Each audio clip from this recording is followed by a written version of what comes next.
Hello friends, welcome to our channel Aspiring Lives. Today we are going to talk about drug abuse or substance abuse and how it relates with our mental health. So I would like to invite Varsha Madhulika, who is a budding psychologist, and she will share her thoughts on this topic. So I would welcome her on this chat. Hello everybody. I am very much thankful to the organizers who have given me this opportunity to speak on the given topic of substance abuse. Why drug abuse and alcoholism are predominantly seen in youth? Why this substance abuse is predominantly seen in youths? I feel because youths are like tender reed, the new one which comes into a branch. They are very flexible. You can bend them, you can mold them, you can make out of them anything. In the same way, youths are very new, curious to know everything, try to experiment everything and want to gain more knowledge about it. In this quest, they might come across people who don't actually understand what they are teaching. They might introduce them to these all substances, and they like as a fun, as a trial business, they just enter into this world and they don't know how to come out of that.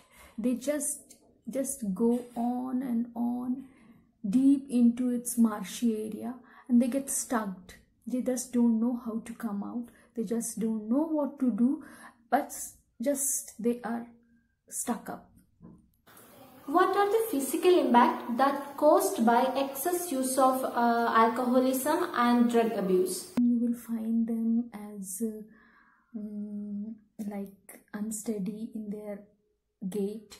They will not be comfortably walking, but they will be walking with shaking legs, unsteady, unstable.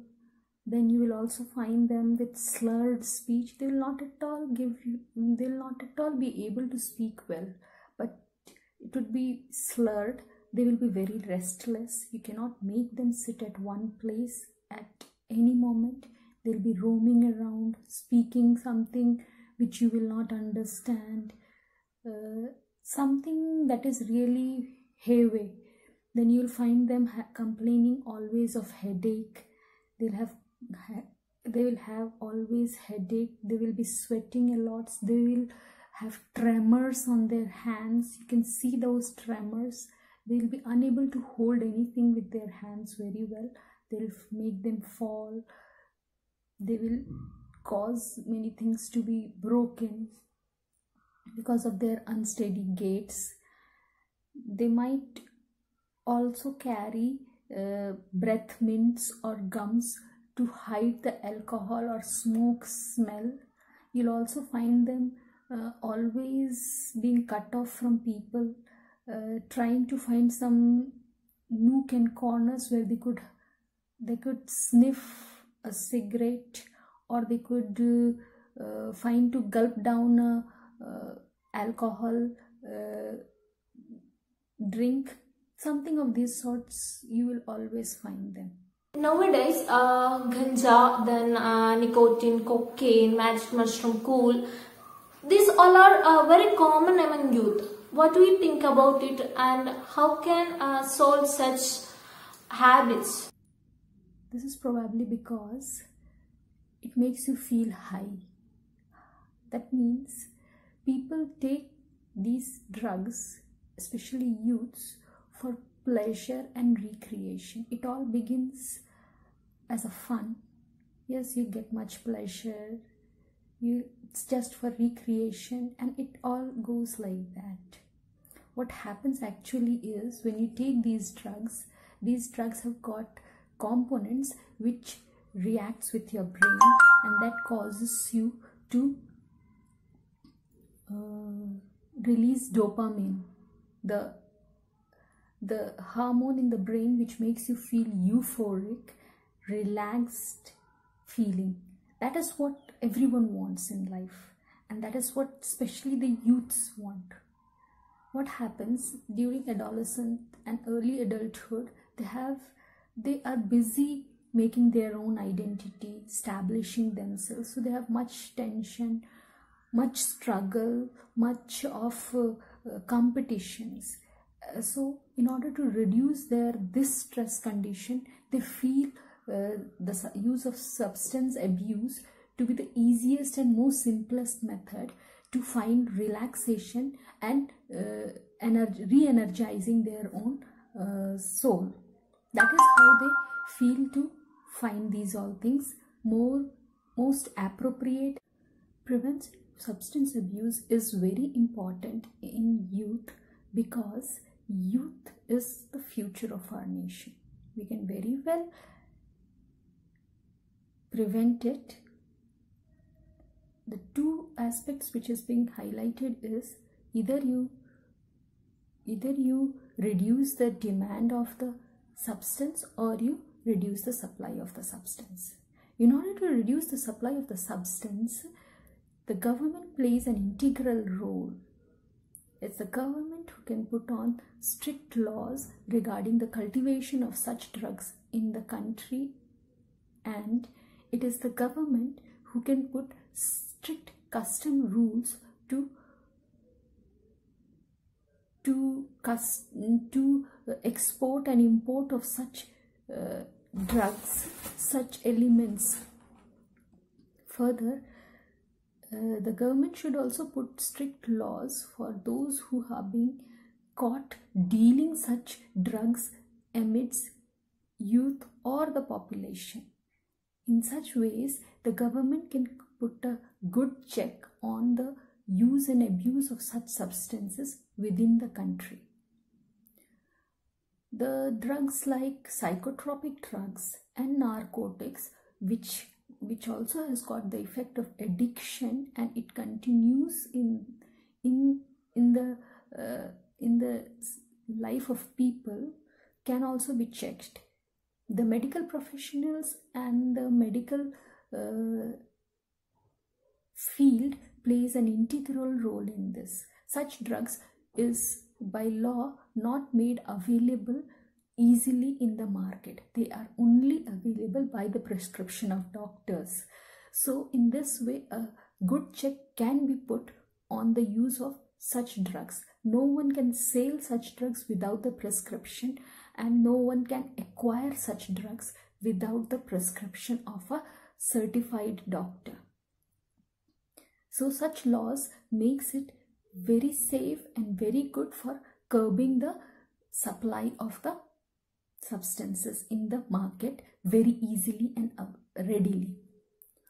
Second part of the thing is that we can reduce the demand of the substance abuse. How can we do this? We can do this by educating our crowd, our population, about what are substance abuses, what are the impacts which it causes into our life, how they are destructive in our life.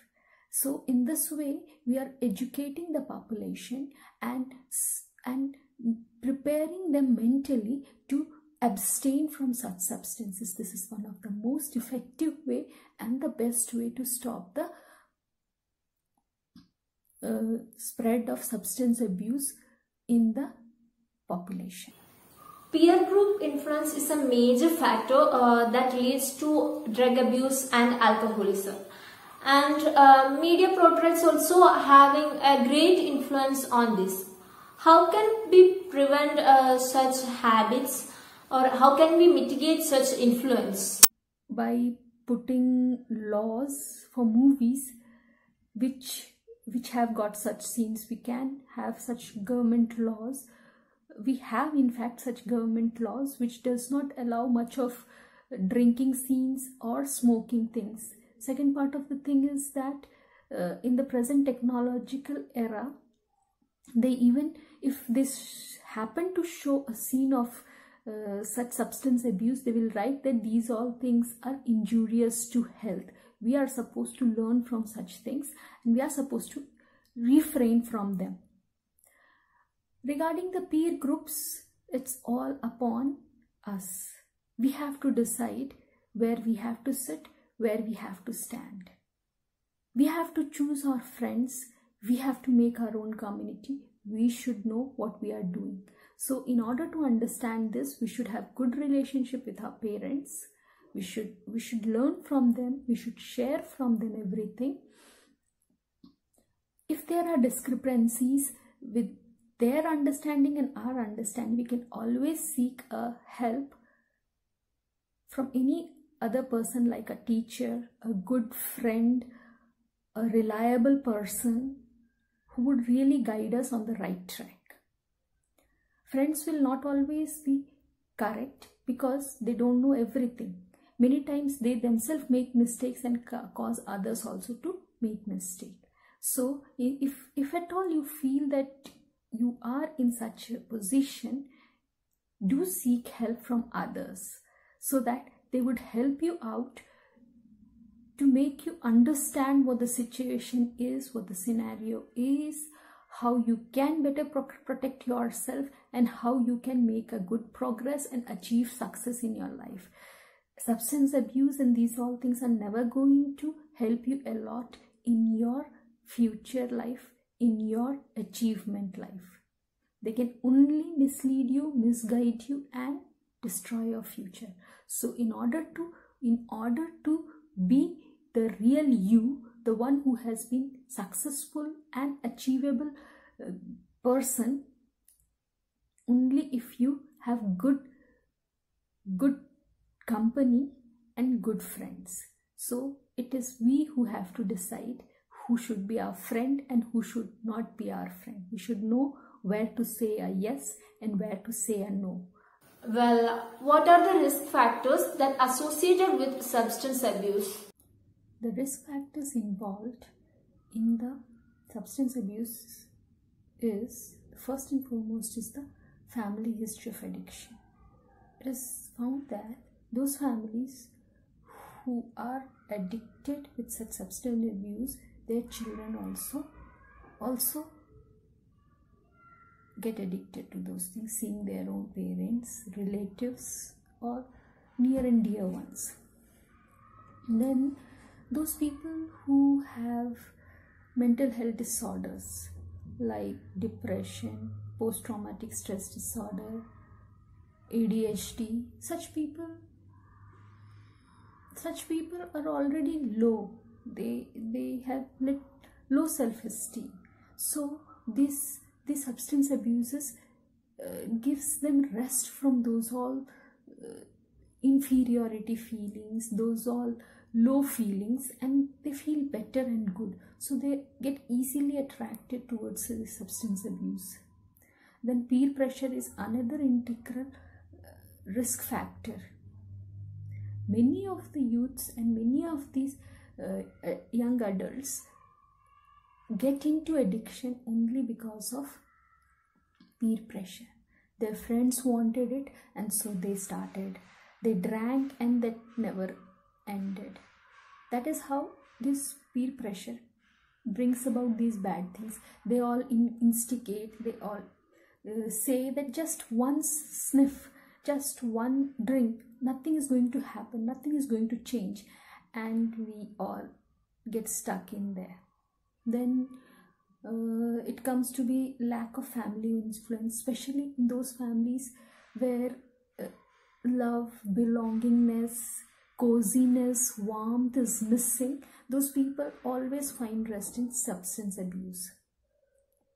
So a good family bond, a good family relationship, spending time with your children, with your family members, actually boosts and actually refrains them from many of these substance abuse attitudes.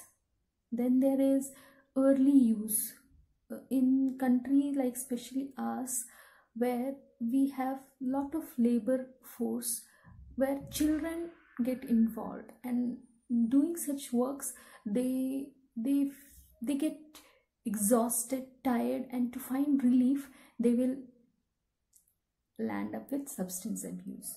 And not to forget that taking a high addictive drugs, many times what happens, like in a surgery or something. For a pain relief, we started with morphine and other painkillers, opioids, and people start addicted with it. And if that is not being checked at the right time, that addiction will go and go on. When coming to treatment, how can a person control himself or herself from drug abuse, and what are the predominantly used treatment measures to overcome such problems? We need medical help in this condition. So the person has to be detoxified before any treatment is being started. So he has to be hospitalized, he has to be put on medications to bring down his level of drug abuse and to have a close look and watch on the patient. Once the patient gets stable, then we can go in for individual therapy to understand the person and help him out in his own ways. There are two strategies that is being followed. One is direct effect strategies and another is broad spectrum strategies. Under direct effect strategies, the best one is motivational interventions. We need to motivate the person to be out of this situation. We need to empathize with him. We need to listen to his story, what is his problems, and we need to help him out. Along with that, we need to have cognitive behavior therapy to reframe his thought processes and to bring about a change in his behavior condition. Then we need to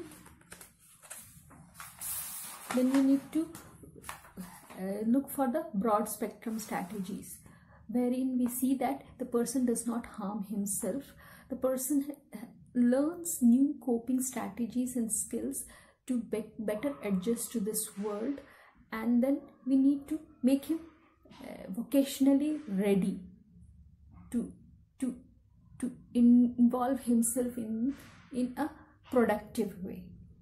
Once the individual therapy is being achieved in this form and he feels much good and better, now we need to bring him to the group therapy, where he learns to adjust to the group with his new behavior, with his new understanding, with his new thought, and with his new environment. Along with group therapy, we also need to focus on family therapy, because his family is also being affected and his family is also suffering. So in this condition, the family, his adjustment to the family, with his new behavior, with his new understanding is also very important.